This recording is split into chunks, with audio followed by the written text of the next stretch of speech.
the bottom about common language, a great example is this topic of it's reproductive health, but we don't know that term in schools. And age-appropriate reproductive health is not a phrase that we know. It's not our world.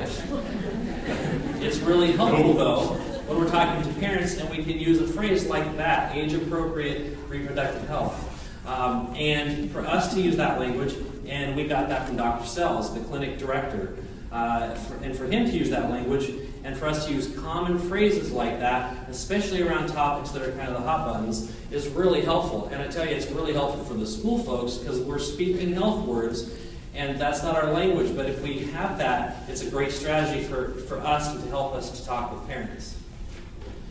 About 7 years ago, I started the School Health Advisory Council. And it really was the first week I was working at Milwaukee High School. We had the staff meeting, and I stood in front of the staff and I said, hey, here's this project we're working on here at Milwaukee High School. We're just starting, and would people be interested in being a part of this planning committee?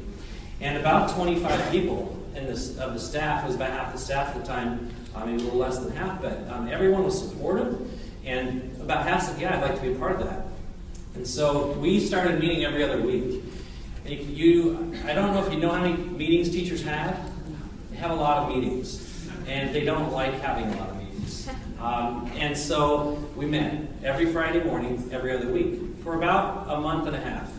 And then they said, you know, we're not going to get anything done unless we meet every week.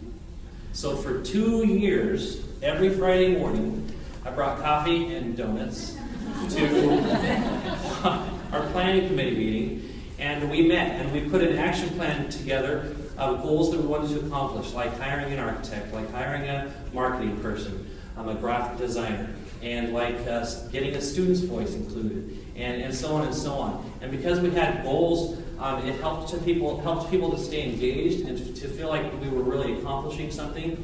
And as we went down that path, and it was 2 years that we met and got some money, but before things really started to roll.